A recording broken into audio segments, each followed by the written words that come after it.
મારું નામ કવિતા છે. હું ગુજરાતના એક નાના ગામમાં રહું છું અને મારી ઉંમર 29 વર્ષની છે. મારા માતા પિતા સાદા ખેડૂત હતા. ઘરમાં 4-5 ભેંસો હતી અને તેમનું દૂધ વેચીને ઘર ચાલતું.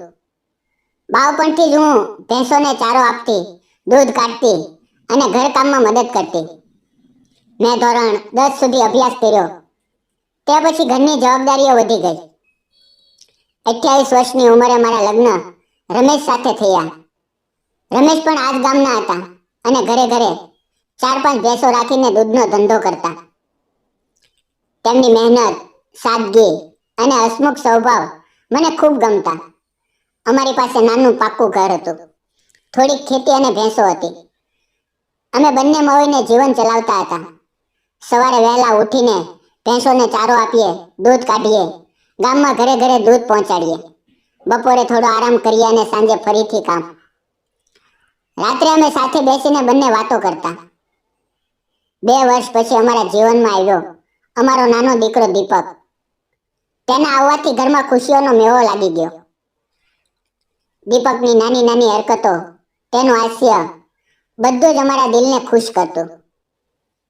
રમેશ તેને ગોદમાં લઈને રમાડતા અને કહેતા, આ મારો રાજકુમાર છે. પરંતુ જીવન ક્યારેક એક સરખું નથી ચાલતું. એક દિવસ રમેશ ઘર માટે કેટલીક ખરીદી કરવાની હતી. તે નજીકના શહેરમાં ખરીદી કરવા ગયા.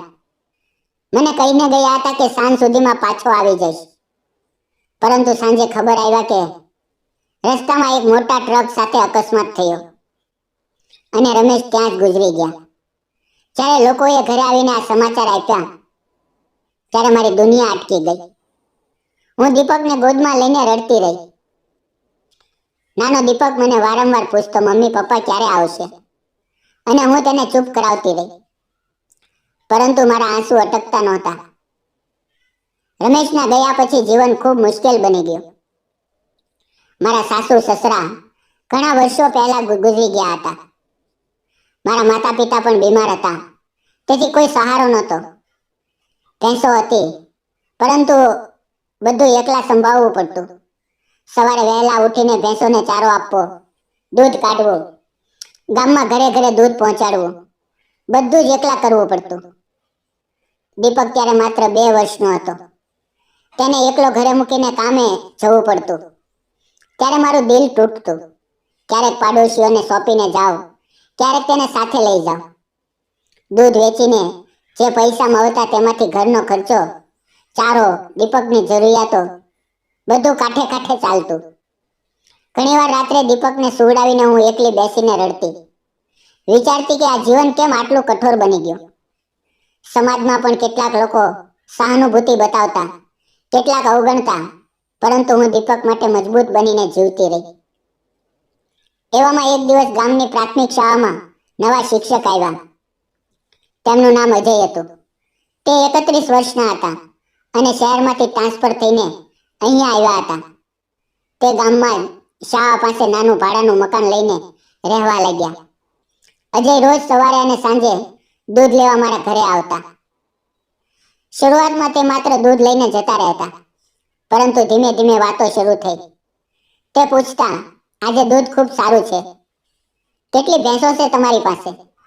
દીપક કેટલો મોટો થઈ ગયો છે? એક દિવસ સવારે જ્યારે તે દૂધ લેવા આવ્યા ત્યારે દીપક બહાર રમતો હતો. અજય તેને ગોદમાં લઈને રમાડવા લાગ્યા. દીપક પણ તેને જોઈને હસવા લાગ્યો. તે દિવસ પછી અજય દરરોજ થોડીવાર દીપક સાથે રમતા. ક્યારેક તેની માટે બિસ્કિટ લાવતા, ક્યારેક નાનું રમકડું. દીપક પણ તેને જોઈને ખુશ થઈ જતો અને કાકા કહીને બોલાવવા લાગ્યો. હવે દિવસો વીતતા ગયા. અમારી વાતો વધુ ગાઢ થવા લાગી.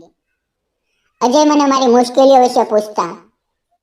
એક દિવસ મેં તેમને રમેશની વાત કરી. તે ચૂપચાપ સાંભળતા રહ્યા અને પછી કહ્યું, કવિતા, તે જે સહન કર્યું છે એ ખરેખર ખૂબ મોટી હિંમતની વાત છે. તું એકલી દીપકને અને ઘરને આટલી સારી રીતે સંભાળે છે. એ જોઈને મને તારા પર ગર્વ થાય છે. તેમની આ વાતોથી ઘણા સમય પછી મને લાગ્યું કે કોઈ મારી ચિંતા કરે છે, મારી પીડા સમજે છે. એક દિવસ સાંજે દૂધ આપ્યા પછી વરસાદના છાંટા પડવા લાગ્યા. મેં અજયને કહ્યું, આજે ઘરે જ ચા પી લ્યો, વરસાદમાં ભીંજાશો તે માની ગયા. હું અંદર ચા બનાવવા ગઈ અને દીપકને સુવડાવી દીધો. જ્યારે ચા લઈને બહાર આવી ત્યારે અજય ઓટલે બેઠા હતા. બહાર હળવો વરસાદ પડી રહ્યો હતો અને ઠંડા પવનની લહેર આવી રહી હતી. અમે બંને ચા પીતા પીતા વાતો કરવા લાગ્યા. વાતો ધીમે ધીમે દિલની વાતો બની ગઈ. અજયે ધીમેથી મારો હાથ પકડ્યો. તેમનો હાથ ગરમ અને મજબૂત હતો. મારો હાથોમાં તેની આંગળીઓ ધીમે ધીમે ગૂંથાઈ ગઈ. હું થોડી ગભરાઈ ગઈ, પરંતુ તેમની આંખોમાં જોઈને શાંત થઈ ગઈ. તેમણે કહ્યું, કવિતા, મને ખબર છે કે તે ઘણું દુઃખ સહન કર્યું છે, પરંતુ હું તને અને દીપકને હંમેશા ખુશ રાખવા માંગુ છું. મને તારા પર પ્રેમ થઈ ગયો છે. તેમનો અવાજ ધીમો અને દિલથી નીકળતો હતો. મારા આંસુ છલકાઈ આવ્યા, ખુશીના આંસુ. ઘણા વર્ષો પછી કોઈએ મારા હાથને આટલી હૂંફથી પકડ્યો હતો. મેં મારો હાથ પાછો ન ખેંચ્યો. થોડી વાર અમે એમ જ ચૂપચાપ બેઠા રહ્યા, હાથમાં હાથ રાખીને. બહાર વરસાદનો અવાજ અને અમારા દિલની ધડકનો, બસ આટલું જ સંભળાતું હતું. તે ક્ષણમાં મને લાગ્યું કે જીવન ફરીથી સુંદર બની રહ્યું છે. તે સાંજ પછી અમારી લાગણીઓ વધુ મજબૂત થઈ. પરંતુ રસ્તો સરળ નહોતો. ગામના લોકો વાતો કરવા લાગ્યા. કેટલાક કહેતા કે વિધવા હોવાથી બીજા લગ્ન ન કરવા જોઈએ. મારા માતા પિતા પણ શરૂઆતમાં ગભરાયા. હું ઘણીવાર તૂટી પડતી, વિચારતી કે ફરીથી દુઃખ સહન કરવું પડશે. પરંતુ અજય મજબૂત રહ્યા. તેમણે બધાને સમજાવ્યું કે પ્રેમમાં કંઈ ખોટું નથી અને દીપકને પણ તે પોતાનો દીકરો માનશે. ધીમે ધીમે ગામના સરપંચ અને મોભીઓએ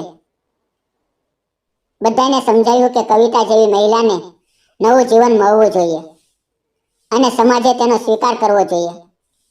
આખરે બધા માની ગયા. અમારા લગ્ન એક સાદા સમારોહમાં ગામના મંદિરમાં થયા, માત્ર નજીકના લોકો અને પરિવારની હાજરીમાં. દીપકે અજયને પપ્પા કહીને બોલાવવા માંડ્યા. તેનું નાનું હાસ્ય જોઈને મારું દિલ ભરાઈ આવતું. આજે અમે ત્રણેય આ જ ગામમાં ખુશીથી રહીએ છીએ. અજય શાળાએ ભણાવે છે. હું ઘર અને ભેંસો સંભાળું છું. દૂધનો ધંધો હવે વધુ સારી રીતે ચાલે છે. દીપક ખુશીથી રમે છે, ભણે છે અને અમારી સાથે હસે છે. જીવનમાં ઘણા વર્ષો પછી ફરીથી પ્રેમ, શાંતિ અને હાસ્ય આવ્યા છે. મિત્રો, આ વાર્તા તમને એક સંદેશ આપે છે કે જીવનમાં કેટલું પણ દુઃખ આવે, હિંમત ન છોડો. સમાજે વિધવા મહિલાઓને નવું જીવન અપાવવા માટે તેમનો સહારો આપવો જોઈએ. વાતો કરીને તોડવા નહીં. જો આપણે એકબીજાને સમજીએ અને મદદ કરીએ તો ઘણા જીવનો ખુશીઓથી ભરાઈ શકે છે. જો તમને આ વાર્તા ગમી હોય તો લાઈક કરજો, કોમેન્ટમાં તમારા વિચારો જરૂર લખજો. શેર કરવાનું ભૂલશો નહીં અને ચેનલને સબસ્ક્રાઇબ કરવાનું ભૂલતા નહીં. મિત્રો, આ વાર્તા સંપૂર્ણપણે કાલ્પનિક છે. તેમાં કોઈ વાસ્તવિક વ્યક્તિ, સ્થળ કે ઘટના સાથે કોઈ સંબંધ નથી. કોઈ પણ ધર્મ કે જ્ઞાતિનો ઉલ્લેખ કરવામાં આવ્યો નથી. આ વાર્તા માત્ર મનોરંજન અને સામાજિક સંદેશ માટે છે. વિડીયો પૂરો જોવા બદલ આપ સૌ મિત્રોનો દિલથી ધન્યવાદ મિત્રો.